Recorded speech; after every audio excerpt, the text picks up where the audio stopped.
This podcast is a member of the Place to Be Nation family. Visit us at placetobenation.com, the only place to be in your pop culture world.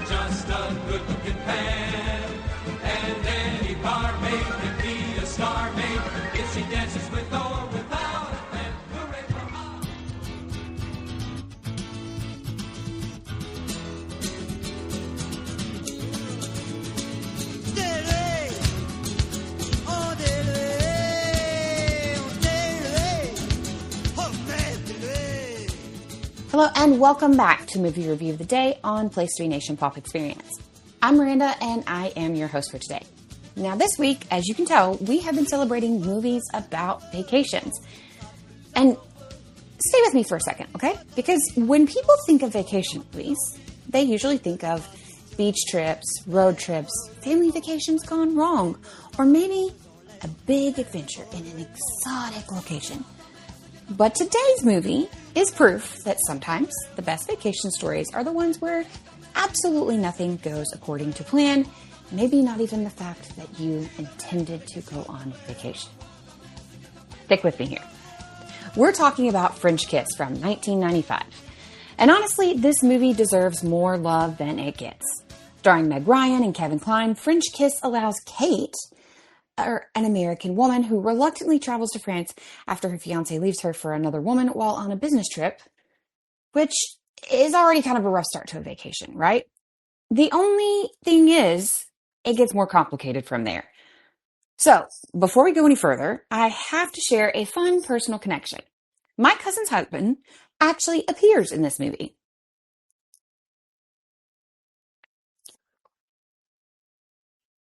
Now, before anyone gets too excited, he's not one of the stars. He's not even a cool extra, like sidekick buddy partner that you would really love and adore. No, he's a man walking down the street in a crowd scene. But you know what? You can, in fact, see him. And technically, that means I have a family connection to French Kiss. And I feel obligated to mention it whenever this movie comes up. So, shout out to you, Bebo. One of the things I love about this film is that it uses travel the way a lot of great vacation movies does. The trip itself isn't really the plot, which I understand usually is in a vacation week movie, but stay with me. The point is what happens to the people during the trip itself. Kate boards the plane convinced she knows exactly what she needs to do. She has a plan. She knows how her story is supposed to end. And then France basically looks at that plan and says, absolutely not.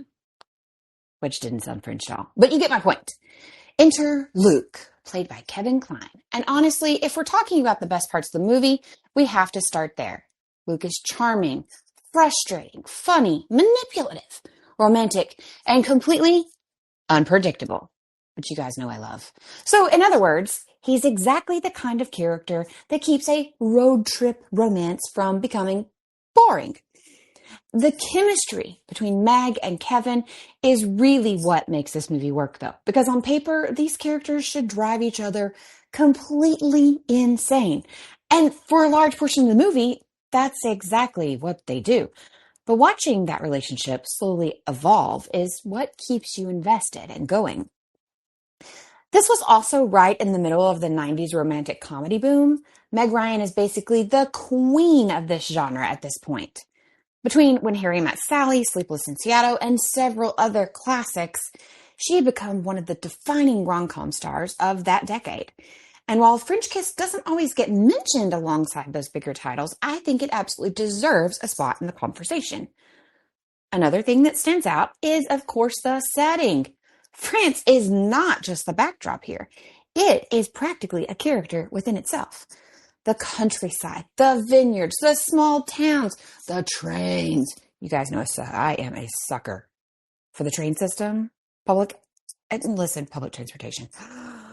Anyway, the cafes. Oh God, don't get me started. They're also a favorite. But anyway, the movie does a great job of making you want to book a trip to France immediately, or at least kind of start looking at airfare and your check account and realize maybe it'll go on hold. Because this is a vacation movie, things are going to go wrong. Plans change. People get lost. Secrets come out. Relationships murky and complicated. And that's where the comedy comes in. Because if you've ever traveled, you know that no trip ever goes exactly the way you imagined it would. Even if it's a small, minute thing, it doesn't go right. 100%. What I appreciate most about French Kiss is that underneath all the romance and the comedy and the complicated layers, it's really a story about letting go of the life you thought you wanted. Let go and just being. One possibility, only to slowly realize that maybe what she actually needs, what she actually deep down wants, is something completely different, someone completely different. And that is what's surprisingly a relatable theme. It's also one of those movies that feels very much of its time, but in a good way. The fashion, the pacing, the music, and overall, the feel of the film has its unmistakable mid-90s romantic comedy energy that you just wish we could get more and more of, if you're like me at least. And if you're someone that enjoyed that era of movies, as I mentioned I already do, then there's a lot to love here. Now, as I said, for you to stay with me. So let me follow this up. Is it the biggest vacation movie ever made? No. Is it packed with action, adventure, or wild spectacle? Debatable, but no. But what's not trying to be here, that's not what it's trying to be. It's just not. Instead, it's giving us a vacation story that's personal. It's about the unexpected people that we meet, the detours that we take, and the way travel can completely change our perspective. And trust me, it does. Honestly, that is what makes this fit into this week's theme so well, and I will die on this hill. Because sometimes the best trips aren't the ones that go according to plan. They're the ones that completely rewrite everything. Overall, French Kiss is charming, funny, romantic, and incredibly easy to revisit. The performances are great, the setting, as I mentioned, is beautiful, and the story reminds us that sometimes getting lost is exactly how you end up where you're supposed to be. And that's not a bad lesson for a vacation movie. So ladies and gentlemen, that is today's movie review of the day on Place to Be Not Pit Nation Pop Experience. Until next time, I'm Miranda, and remember, the best journeys aren't always the ones that you planned to take.